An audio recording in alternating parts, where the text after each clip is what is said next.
And I hope I'm not oversharing here, but I walked into Dan's place in Seattle and I see this pistol on the ground. Welcome to this week's That Car Show. We talk about driving a box truck from Seattle to LA without killing Ryan or myself. We share the secrets on how you bribe Ryan into driving an Audi for over 1,200 miles. You're not supposed to laugh at this shit. This is the one. We're going to use this one. Sorry. And then finally, we talk about Lindsey and her new best friend, Sterling, and how he guided her through faithfuls in the form of a Land Rover. Shall I redo that again? But with no, those? I think that's perfect. I thought it was great. I love it. Yeah? I can't wait to listen. All right. Hey, it's That Car Show. We are back. Dan is back. Good to see you, sir. Hi, Dan. Oh, I saw a hell of a lot of you over the last week. Right. Well, congrats on last week. I thought it was a really fun episode. And, thanks. Great to have Derek on the call as well. So yeah, that kid's a star. I like him. I had a couple of questions around it. So Derek seemed to refer to this Ryan Barkey dictionary. So is this something that's going to be available for the holidays? Yeah, it's in the children's section. Yeah. I'll put my purchase in because I want you to sign it for me, okay? Yeah, I mean, obviously there's going to be a pre-order and like friends and family. So Ryan, just keep us updated. Right. Yeah. This is self-published, just so you know. Well, I really like that, like as Derek described, like it's a picture book. So you're right. Actually, it appeals to all the ages. That's right. What's not to love? Yeah, he was awesome. That was really a lot of fun, and we've gotten a lot of great feedback on that episode, so we appreciate all of it.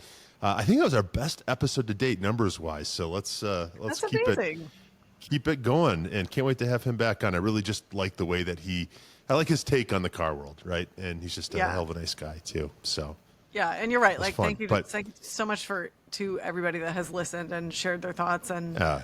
It's always fun to hear from people, especially when it's positive. Absolutely. But we welcome all feedback, of course. Exactly.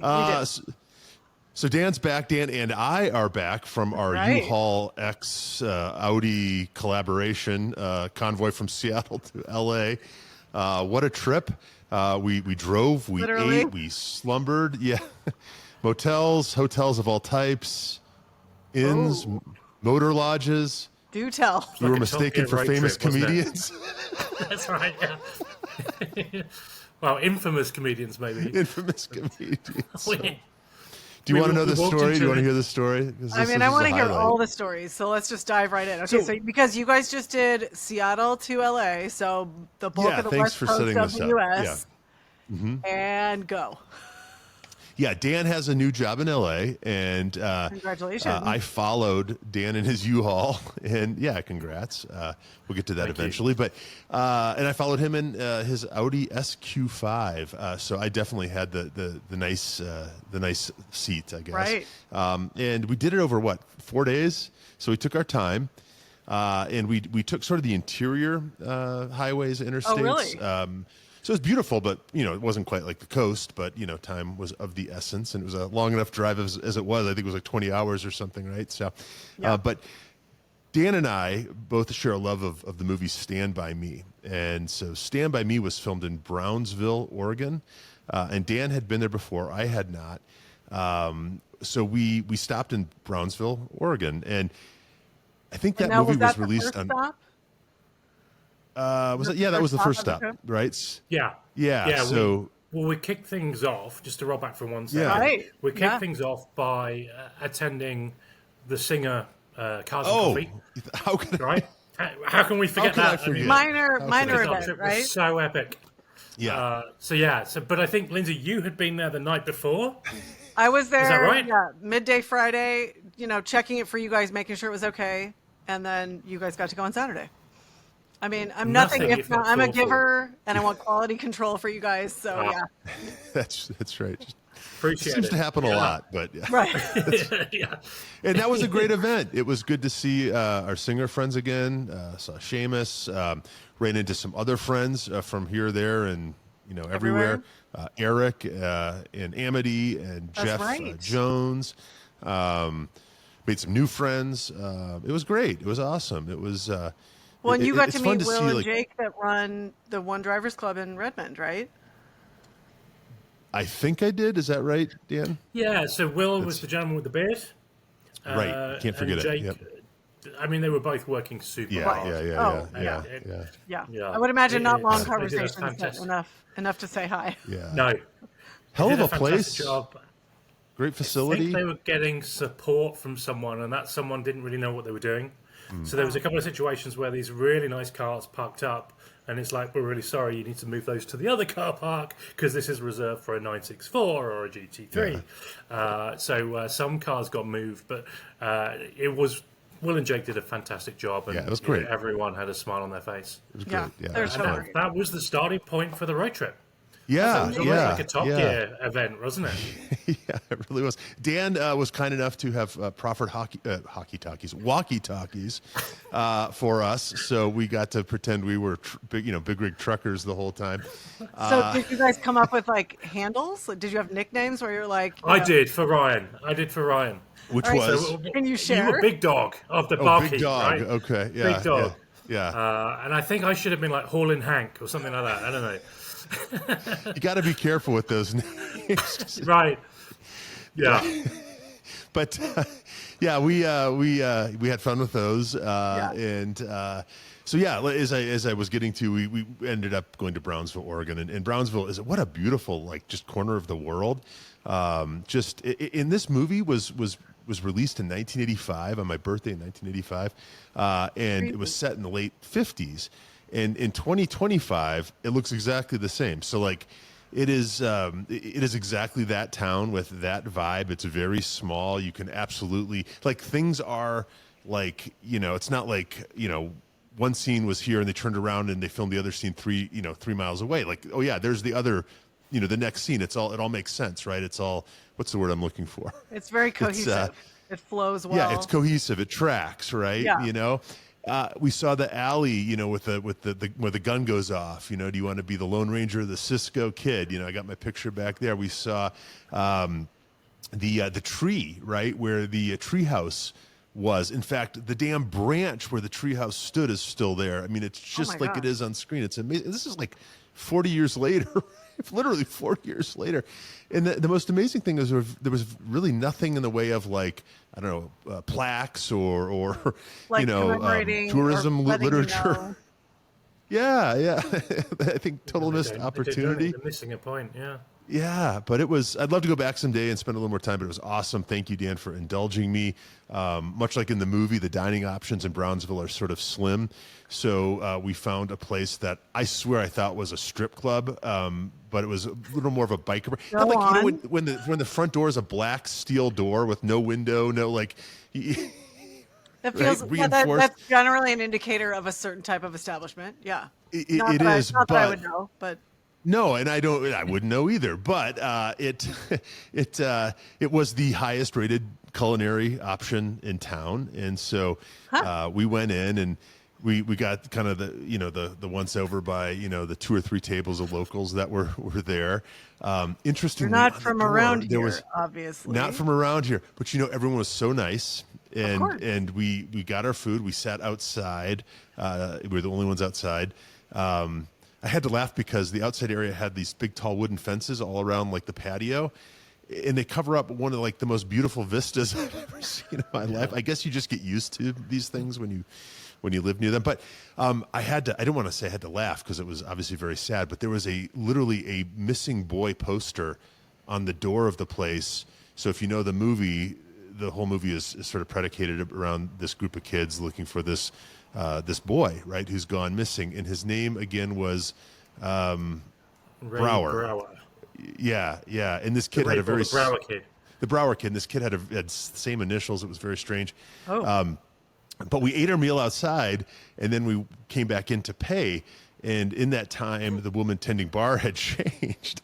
And so we're kind of waiting. She's fixing something in the bathroom, the men's bathroom. The toilet had gone weird or something. So she's trying to find a piece of tape to tape up a sign that says it's not working. And we're kind of joking with her.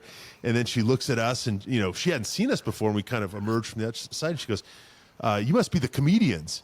And we couldn't really. What? You're trying to be funny? But apparently they were having a comedy show, and in 15 minutes, and the comedians hadn't shown up yet. And I wanted to look at Dan. I'm like, Dan, this is our big break. Let's just run with it, right? Like, let's just see where this goes. You're absolutely right. That's exactly why we're here. But Dan was dressed all in black. He had his backpack over his.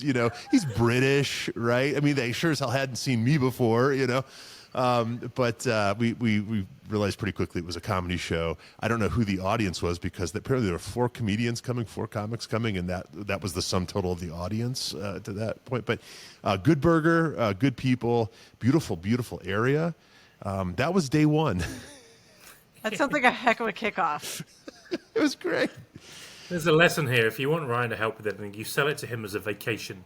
Right. And you say that you're going to go to some movie spots. Yeah. And you're going to have good burgers. Yeah.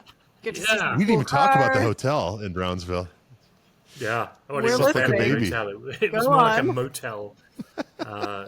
Yeah. I think it was a travel lodge or something of those ilk. It was fine. But it was fine. It was fine. It was interesting. It housed you, and you were able to go on with the next day.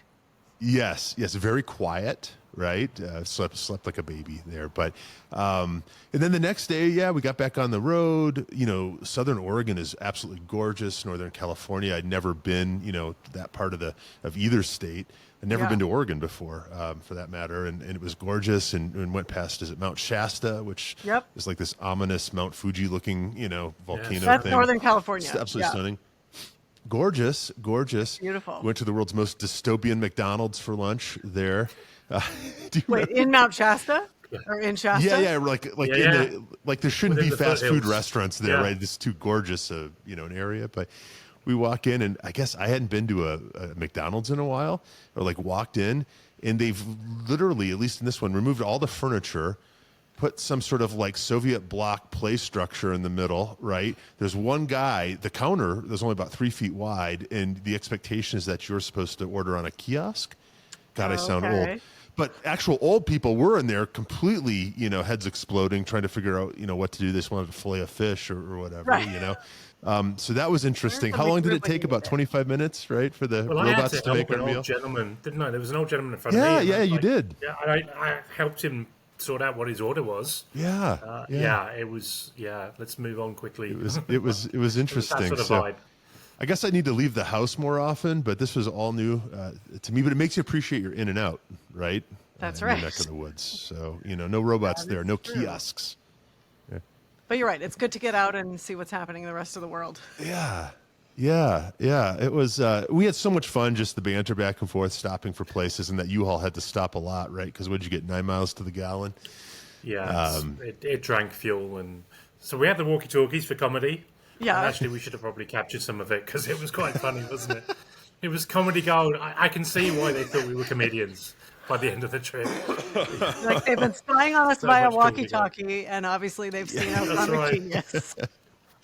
It's amazing what lack of sleep and, a box on wheels will do. But exactly. Beautiful area, and then as we got further south, got a little more grapes of wrath, right? But still beautiful, lots of orchards and stuff. And our next stop was in Winters, California. Great little gem of a town. And where is real vibrant Winters, little Main Street. California? Well, Dan, where is Winters? It's near Sonoma, just not far from Sonoma. So wine country-esque. Maybe getting there? Yeah, maybe on the edge of the wine country. Of wine country. It seemed more like apple country. And this is day 2. This is 17 hours into the trip, maybe a little bit less, maybe 16 hours. This box truck is not easy to drive. No, it's tiring. It's like 15 feet long. Yep. You've got no, if you get to a junction that's not a T-junction, your visibility is non-existent. So in the end, you just pull out on faith because you can't see left or right because you're at an angle. So it's all right, I'm in a box car and it's fully insured, so screw it. Meanwhile, I was in the Audi listening to, sounds through a Bang & Olufsen stereos. What's that? Mozart.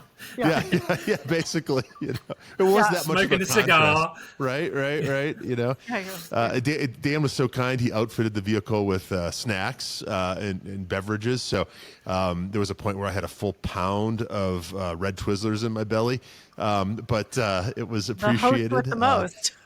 The host with the Right, most. you got to look after you. You're right. a wingman, haven't you? That's right. Well, and I So was going to say, I mean, I appreciated. think as chariots go, Ryan definitely got the better end of the deal. Absolutely. God, and I don't know. It was fun, right? We spent the night before we got to L.A. in Valencia, California, so kind of in the north end of I guess Magic L.A. Mountain, County. for those keeping Magic score. Mountain is Yes. there. Dan likes Magic Mountain. Yeah. I also like traction control, but my Ford, the traction control stopped working 3 times at 3 different periods on the trip. So I had no traction control. I went to Chico. Is it Chico in California? Yep. The winds were so strong that the wheel was permanently at, what would you call that? I guess you would call that 2 o'clock, would it be? Yeah. So I'm literally at a Like slight fighting angle, the wind. like just holding this at an angle, not pointing straight. Right. Because the wind was so strong. So, yeah, Mr. Mozart over there had the good deal.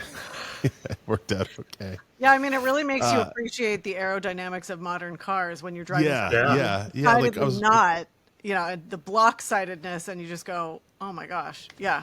I was like, what wind? What wind? But Right. Dan and I enjoyed an evening at the Extended Stay America in Valencia, where our neighbors at a certain hour, call it the golden hour, they all push out barbecues to cook dinner. So I'd never seen that in a hotel before. That sounds like but quite an we experience. survived. The smoking area. Yeah. Oh, yeah.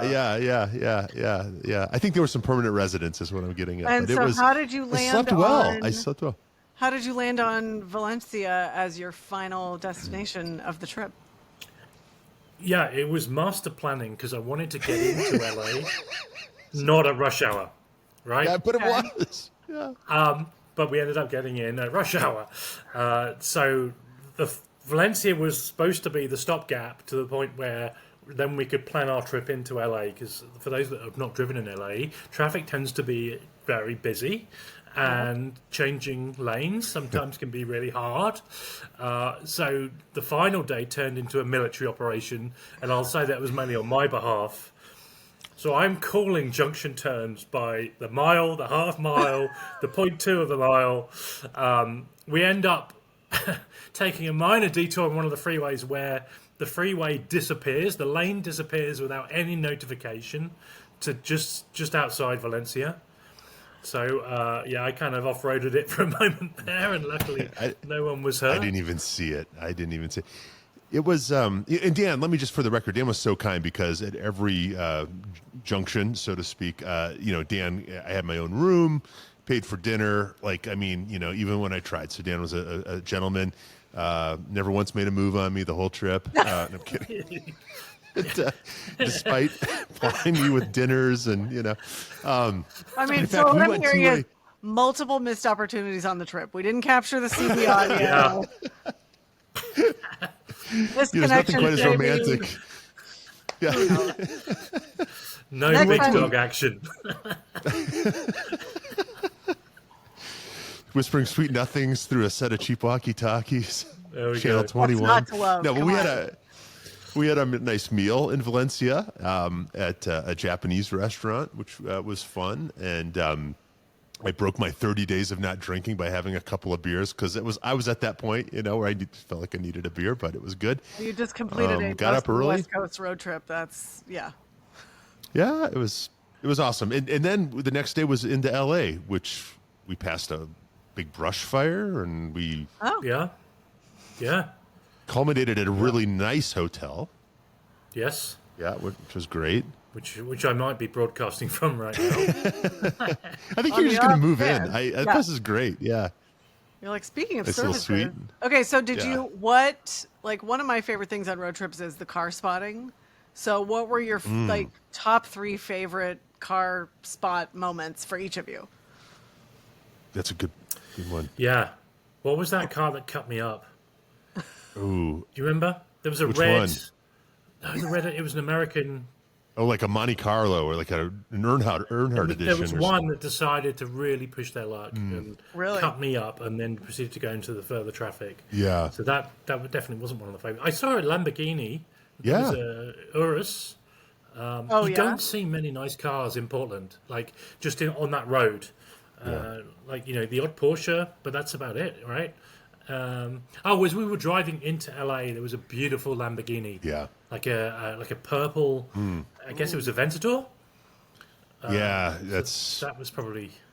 I feel like, and the modern ones look so good in purple. It's just like. Oh yes, yeah. It's perfect. Yeah, and the guy had his baseball cap on the wrong way around. Yeah. It's all about the aerodynamics. You can't win them all, right? Yeah. All about the aerodynamics. Yeah. And I'm ashamed to admit it. I know that was in the Audi. I actually flipped someone the bird the other day. Welcome to Los better be Angeles, careful Dan. in LA. Yeah, I'm going to get shot before. You're officially a native. You take more than 2 minutes at the traffic lights and they use their horns. And I hope I'm not oversharing here, but I walked into Dan's place in Seattle and I see this pistol on the ground, and it was like an air pistol that, he claimed was for self-defense with pigeons or something. But pigeons. Yeah. I'm thinking, and he tossed it in the trash. We just, when you move and it's like that last day and you just start throwing stuff in the bin, right? And we should have packed that for LA, but we would have been dead for sure. So we might be a 2-man crew immediately. Right. If you're gonna pack a gun in LA, you should probably fire bullets, but Dan treated me to the nicest meal in LA that last night. We went to Lowry's in Beverly Hills. Oh my gosh, yes. It's been there forever. I was there forever. I went there as a kid when we went. Yeah. We went to see Phantom of the Opera, and then we had dinner at Lowry's when I was in like 4th grade. Yeah. Well, I guarantee you it hasn't changed. No, that's one of the best parts about it. Yeah, 1938 is what I looked up, and same stuff. The meal was great. Our server, guys, I think she had been there since 1938, and she was amazing. Lovely. She was absolutely so awesome. nice. Yeah. That's one of the cool things about Lowry's, I think, as a company, is like they do treat their people so well that people are there. They've been there for decades, and they're happy to be there. Well, this lady, and she was a lady, let's call her Doreen. I don't think that was her real name, but she looked like a Doreen to me. I have since constructed a whole backstory for her, like how she came to Hollywood and then her Paramount contract was, dissolved once color film came on the scene, and she's just been mixing salads tableside at Lowry's for the last 60, years. But she was amazing. She was absolutely amazing. Made my night. That's awesome. So thank you wherever you are, Doreen, and you're probably not listening, and your name's not Doreen, but Lowry's on La Cienega. That was quite the. Recommend it. It's like an experience. It's not just a meal, is it? Yeah. Dan did have the prime rib. I mean, that's the only real order. That's the move when you go there. Well, they have Yorkshire the chicken. pudding. That's right. Yeah, you that's don't right. Get Yorkshire pudding in many locations in the US. No. It was really good, like the good, the corn and the it's cream corn or whatever, the potatoes so good. Yeah, I'm sure it was $500, but it was delicious. It really is such an LA institution, so that's really cool that you got to go there. So good, so good. So, anyway, thank you, Dan, for a great trip. I am not the easiest traveling buddy, I'll admit that, and sometimes I can be really short. No, not Ryan just sucked it all up. And then we got to a point where we were driving through LA, and he's like, "Which area is this?" And I went, "I don't fucking know." Well, Dan's my, he's supposed to know, right? He's literally just moving there, and I've got questions like I'm a tourist from Iowa, It's Listen, thanks for putting up with me. You cross the LA County border, Dan's supposed to know everything. Come on. Right, and he will. Give him 6 months. He will. He will. Give me time. That's amazing. That's my friends that did the Rebel. They came up with a system beforehand where if they felt like they were being short with each other, they were like, we always had a bag of candy in the car, so one of us could grab the candy and hand it to the other one, and it was our way of saying, great. Chill out, just cool it. Yeah. So, Lindsey, the challenge is you got to make the candy last for longer than an hour, right? That's the. Right? Only Ryan hadn't eaten all the Twizzlers. Yeah. What do you think those plan was there? Dan referred to them as red vines, and you know, and maybe that's what they're called. But red vines are different. Red vines are almost like food based, right? Twizzlers are like a plastic based food, right? Yeah. And so Twizzlers have no actual food in them. No. I was afraid to. Yeah, that was a lot. That was a lot, but it was good. Yeah. It caught us through. Red Bulls, Celsius drinks, which I think are like Red Bulls for wimps. We had those. We had what else did you pack in there? Oh. Very healthy granola bars to offset. Yeah, the Twizzlers. It was a party, but and then I got to. All right, I got to just let me put in a quick, just a quick. I don't know what you want to call it, bump for Dan's new pad. Holy crap, Dan's new pad, which we didn't actually get to see, but I got to see the lobby and the pool on the 6th floor.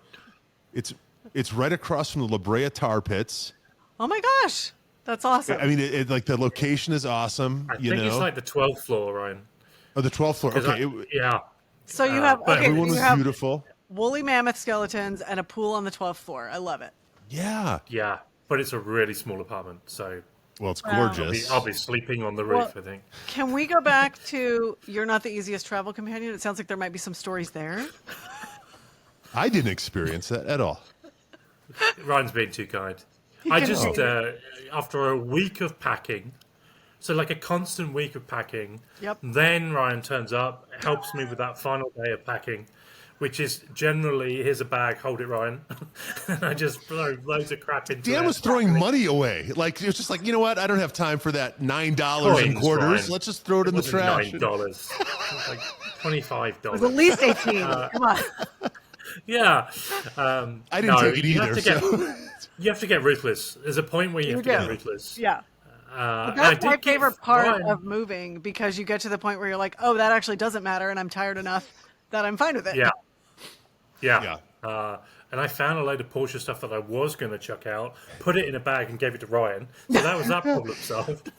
He puts it in a Microsoft backpack, of which he had 11, right, I think. But so then you can't say no to it because it's literally packed up, ready to go. And then, like, I'm getting looks in the airport like I work for Microsoft. So I have a new favorite backpack. But Upgrade me, Delta. This guy. So to sort of paraphrase a famous line in Stand By Me, there's one thing I didn't understand, Dan, and that's why was there a set of walkie-talkies in the bag you gave me, yet you bought another set of walkie-talkies for the trip? Good question. Okay. So I searched for about a day to try and find the walkie-talkies, and I couldn't find them. And I had a storage unit I had to empty out as well as the house. So I decided to think ahead. With all these like trips, you plan ahead and you try and plan for risk and all that sort of stuff. And I thought, well, I don't know where they are. I know I own a pair. Ryan, do you have a pair we can use? No. So I ended up buying a new pair on Amazon, and then literally a couple of hours later finding the old pair. But it was too late to cancel. Yeah, so I thought, I'll make a nice gift for Ryan. I love it. There you go. There was, and again, that's I hope how you find when something is missing is you buy a new one. Right. Yeah. You know the old one will turn up. Magically. Yeah. Yeah. And I hope I'm not oversharing here, but Dan lived in a very nice building, right? I forget what it was called, but it was kind of like lofts, and they have near their mailroom in Seattle. Yeah. Okay. West Seattle. But they have a shelf for like people who are moving out and have things they want to. What's the you want to pass it along? You want to the building, like you offer donate to the building, yes. right? Yeah. So. Bags of unopened coffee. Coffee's like $30 a bag. So things like that, whatever. And there were things that I'm like, Dan, no one will ever take that. And then, again, this is a nice building, right? Yep. 2 seconds later, gone. Yeah. Right? Gone. Magic. It looks like there were magic elves like in the building. Half-eaten condiment, containers and things. Gone, so that was fun. I did see one of the maintenance guys, and his pocket was full of toothbrushes. New toothbrushes. Even he has a line, right, that he won't cross. Yeah. But it's great, right? If someone else can benefit from it. Yeah, right. yeah. Solves your problem too. Yeah, that's great. Yeah. Anyway, so LA man now. Back to Seattle anytime soon. Okay, so Ryan, what were your 3 favorite like car spotting moments on the trip? Oh yeah. Dan, I think owes us 2 more, but. Because I was a child, and I was a child who loved chips, I still I don't know, feel all warm inside whenever I see like a Chips motorcycle. Although they're no longer Kawasaki's, I don't think. I think they're Harleys and BMWs now. But that was fun. I saw a couple really nice sidekicks, Suzuki sidekicks, or possibly Geo trackers along the way, which was interesting. You don't see those every day, even here in Denver. And what else? There was a hidden police car. Yeah, that was a tricky. Just one? Super crafty. Yeah. Properly hidden, not like normally you get the two eating donuts in the middle verge, right? This one was hidden behind like a hedge. Oh yeah. I mean, I wasn't capable of speeding in that Ford thing, but they were going to catch some people. Yeah, I don't. Sure. To Dan's point, we didn't see a whole lot of exceptional stuff until we got to LA. Right. Yeah, I mean that tracks. But, if you look at the regions that you were in, like the car culture is LA of all of those. Yeah. But great car scene in Seattle. I mean, that event we went to was fantastic. Lots of very, very cool cars. Great place. We quickly swung by the shop. Is that what it's called? The shop. What is it? The shop. Is it just the shop? Okay. Yeah. As well.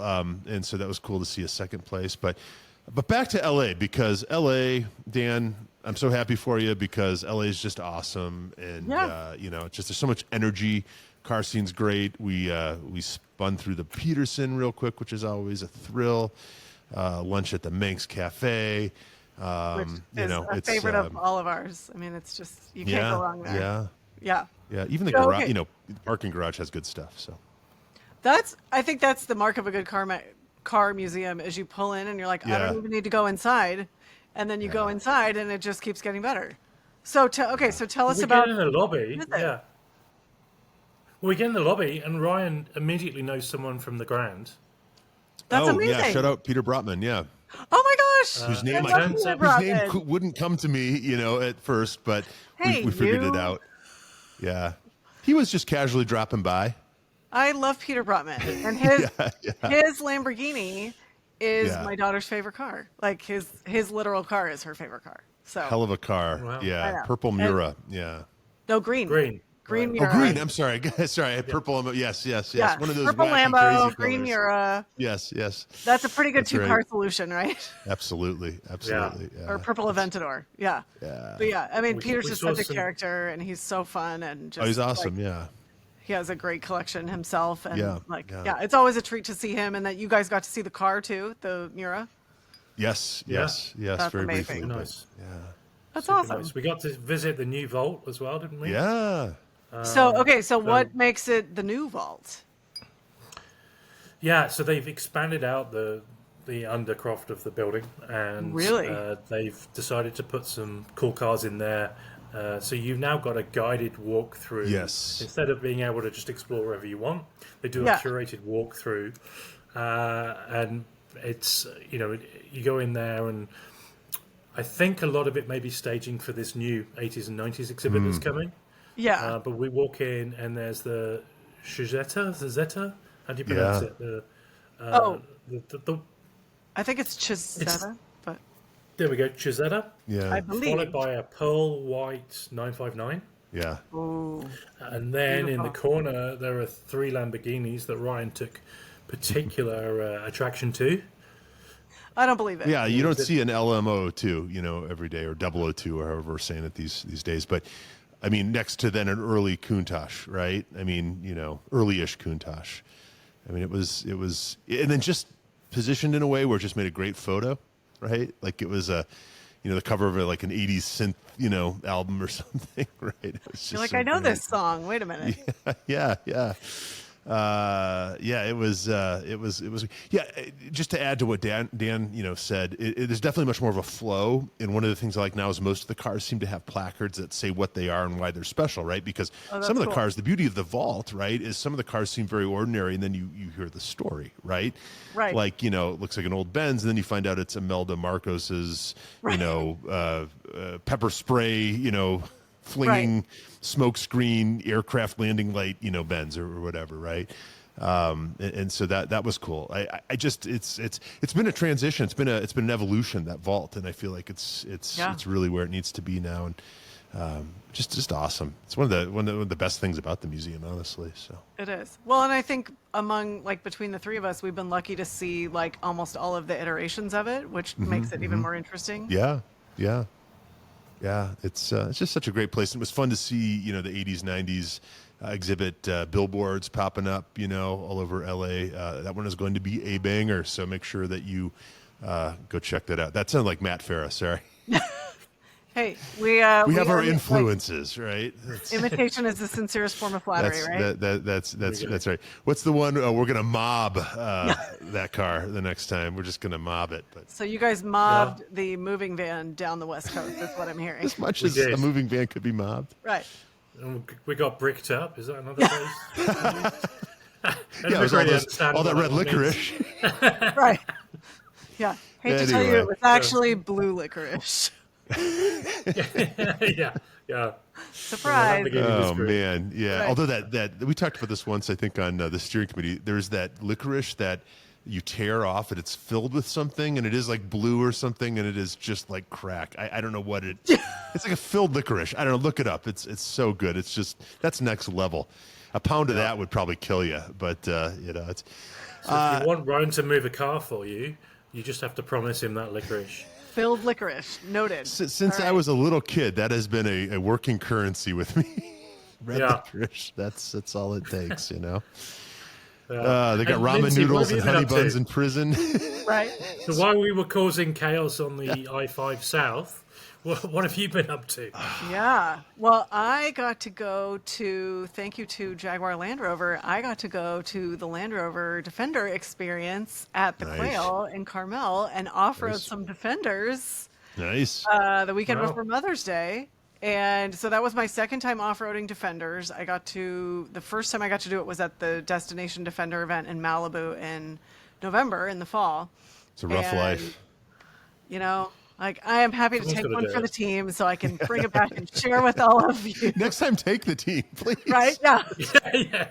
That's the goal, right? We get to the point where the whole team gets to go. So this was a really cool event. Land Rover put it together, and it was offered to Defender owners, so they're customers. Cool. But it was the weekend before Mother's Day, and so they offered it as a Mother's Day celebration and experience for women to come and bring their Defenders and put the cars through their paces and really experience where these cars truly shine. I mean, this is what they're designed for. Like, this is their history.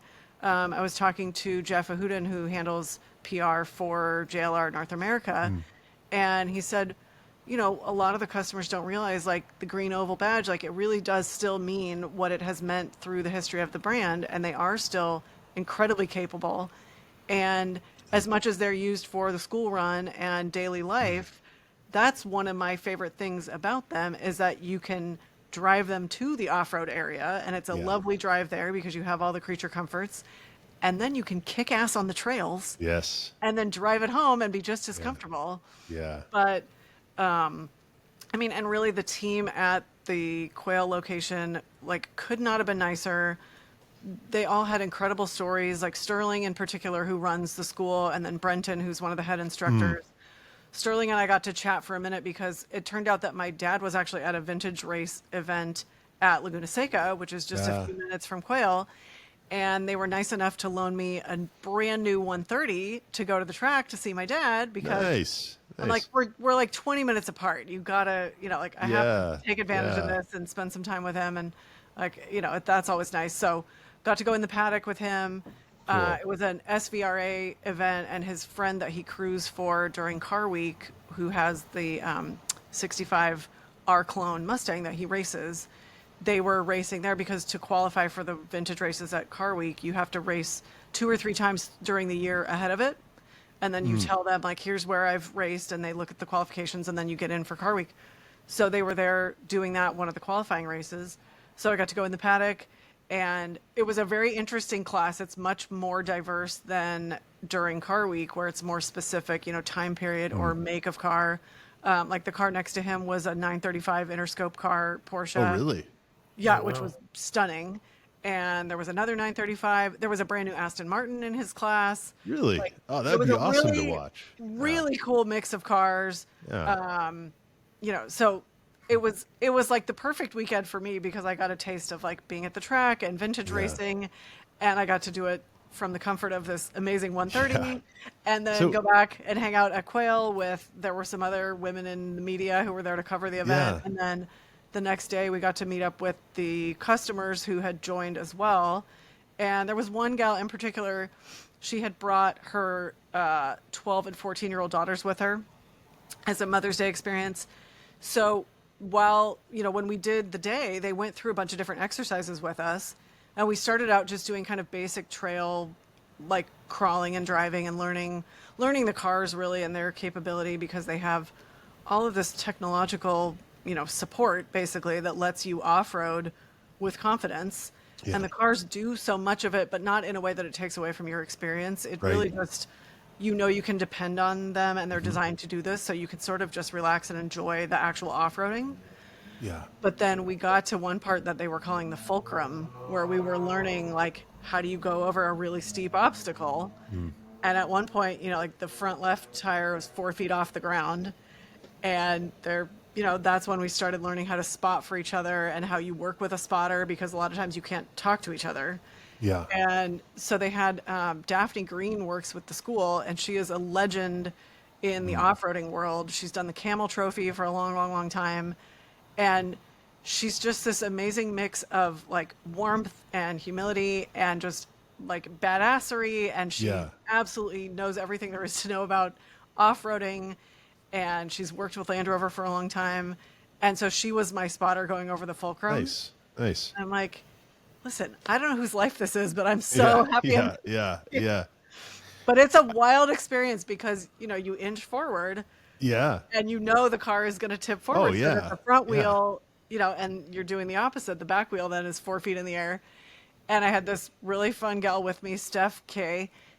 She's from the Bay Area, and she normally covers food, but she was there to cover this off-road experience.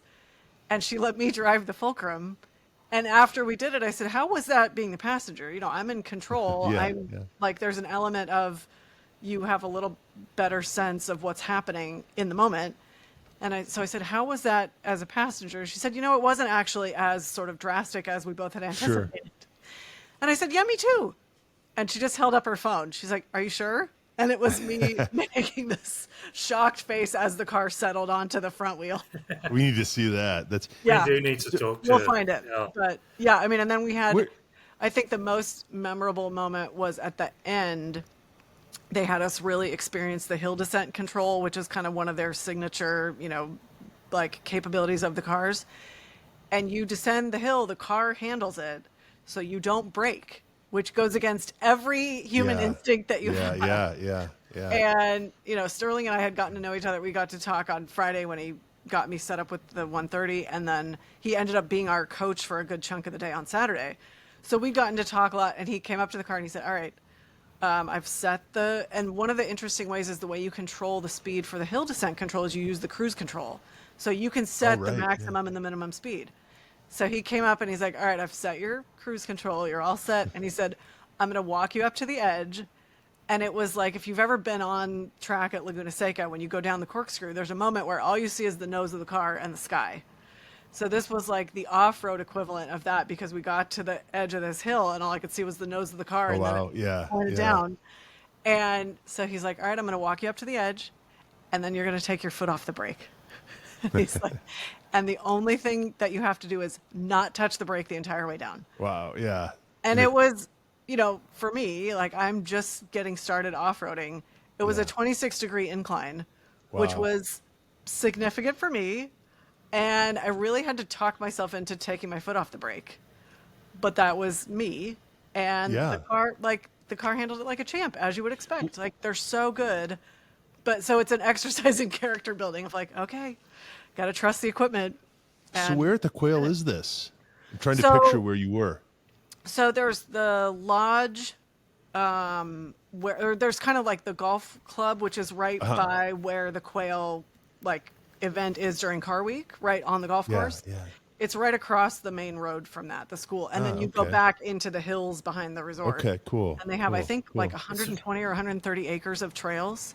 No kidding. It's a well-kept secret because Land Rover are permanently there. They've got a contract Right. to be there. They have But that.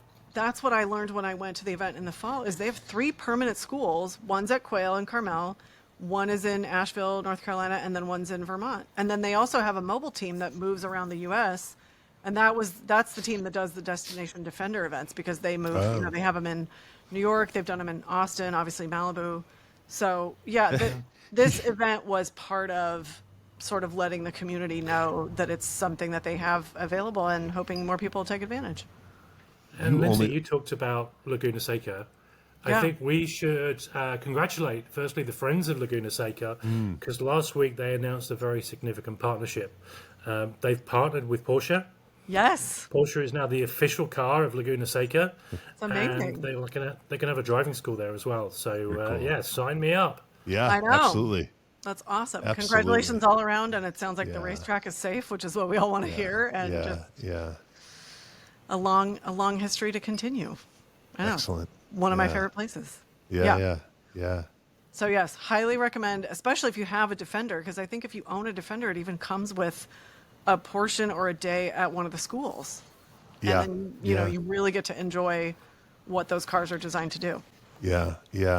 And Sterling, has Sterling been with Land Rover for like decades, or am I thinking of someone else? So you might be thinking of Sterling Moss, who Oh, my Sterling actually met at Laguna Seca. When Oh, he was it's a child. your Sterling now, is it, Lindsey? Now he's my Sterling. Yes. I know. I left and I went, okay, I want Daphne Green in my pocket or on my shoulder all the time. I want Sterling in my pocket all the time. Like just like such an amazing team, and they really love what they're doing. Yeah. And they were so excited to share it with everybody who was there and make sure that everybody had a good time and felt comfortable and felt confident. And, you know, I mean, one of the people in the group was this really incredible woman. I want to say she was late 70s, early 80s. She showed up. She has a Defender 90. It's gorgeous. She had found it herself, you know, sourced it and bought it herself. Yeah. And she was definitely the oldest in the group.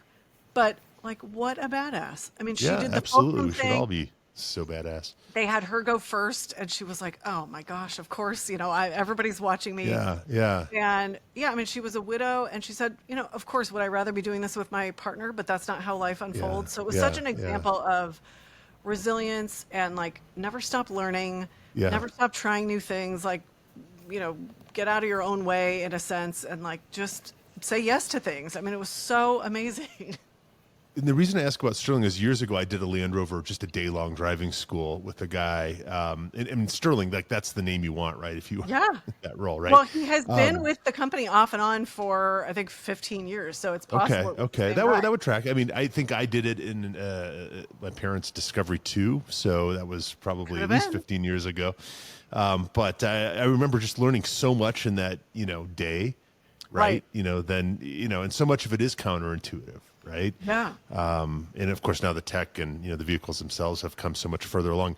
How was the 130? I've only ever driven the 110 in the new Defender. So I was really excited to try it because I'd only driven the 110 also. And I thought, well, this will be great. I can share with you guys. I can share with our fans and just for my own personal experience because I see them, occasionally on the school run or whatever. They look good. They look the proportions great. are right. Like, I think they all look great at this point. They've done such a good job with the design. And so that was one of the first things I did when I got in was look in the rearview mirror and turn around and look behind me to see, like, does it look like a wind tunnel? Because it is longer. It's about 2 feet longer than the 110. Yeah. And what's so crazy is that it looks the same as a 110. They've done such a good job with the design that you don't notice that it's so much longer.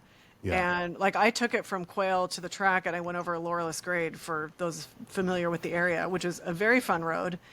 And I thought this will be a good test of the car because it's not a light car, obviously, and that's a challenging road. You go up quite a bit and down, and it's windy. And the only limitation was I got stuck behind somebody that was really slow. Like There's you would a not big have Land Rover. Right. I'm like, listen, come on now. Yeah. No, it was so awesome. fun. We need to just get out and do more of this stuff, I know. Just more of these opportunities. There's a Rocky Mountain Automotive Press event coming up here in a few weeks. Nice. They do every spring, and there's a whole portfolio of cars. Apparently there's an Artura this year, so that'll be fun. Ooh, that's cool. Well, you got to drive a Defender last year with the Steelies on it, right? God, a couple of times, and I fell in love with it. Yeah. That would be the one I would want if it wasn't the two-door, the short wheelbase with the 90, giant yeah. V8.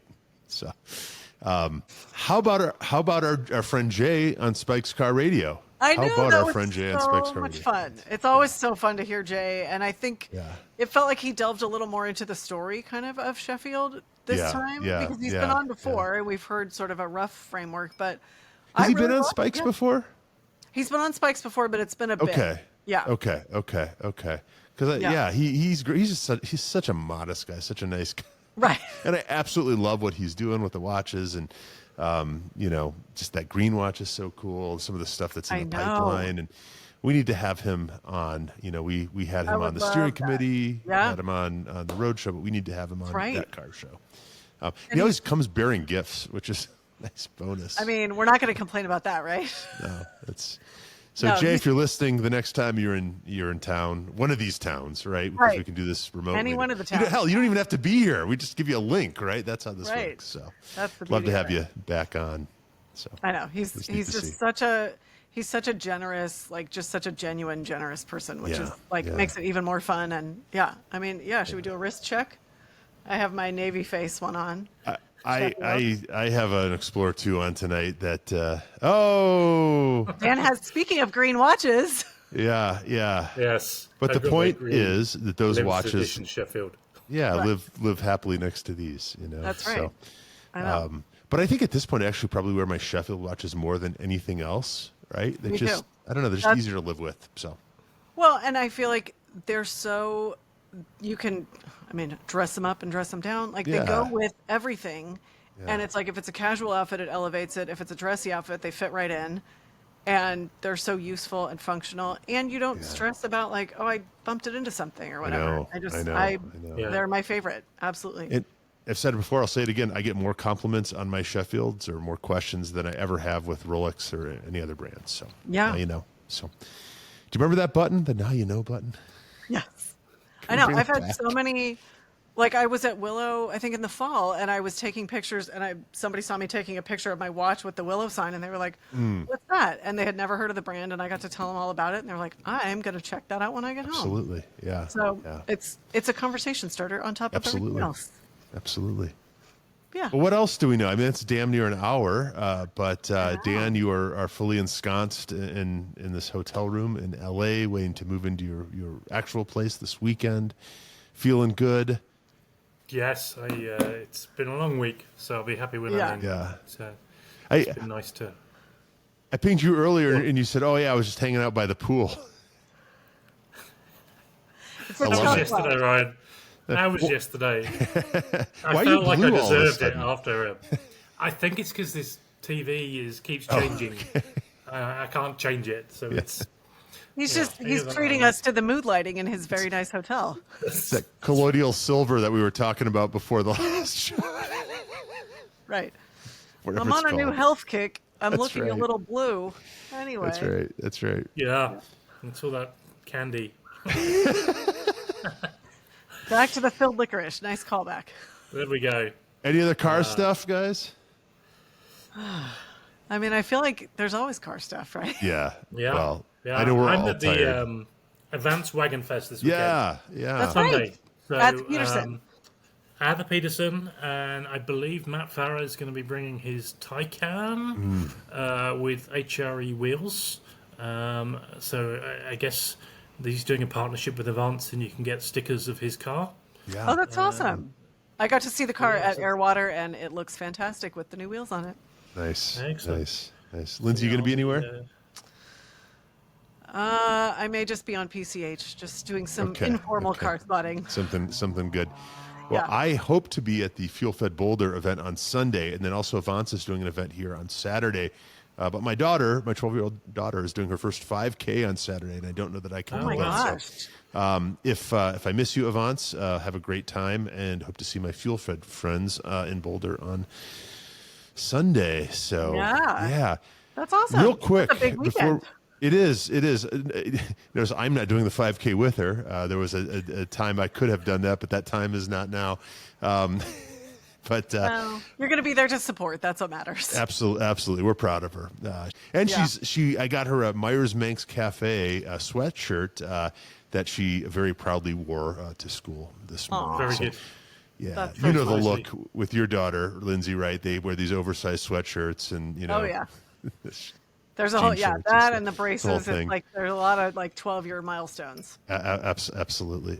But just a quick reminder, if I may, if you're listening, thank you. Make sure that you do follow us on Instagram. It's That Car Show Podcast, and then us individually. And make sure you subscribe, you rate and review, whether it's on Apple Podcasts or Spotify or what have you. Right. So, wherever you find your podcasts. We may have some stickers for you in the very near future. Absolutely. Dun, dun, Absolutely. dun. Yeah. Stick them wherever you can. Bathroom stalls, flagpoles, mailboxes. Back of U-Hauls. That's right. That's right. Dan, we'll look back and laugh. I mean, we actually already are. So, right. You know, right. Sign of a good trip. But I haven't returned it yet, though, so I can't start it yet. Gets returned on Saturday afternoon. May just fall in love with it and never want to send it back. Wish me luck. Yeah. Stay tuned for part 2, I guess, next week, right? Yes. Absolutely. Don't go moving anytime soon, though. Yeah. Stay where you are. All right. On that note, always be driving. We're That Car Show, and we'll see you next week. Thanks for joining us. Thanks. Good night.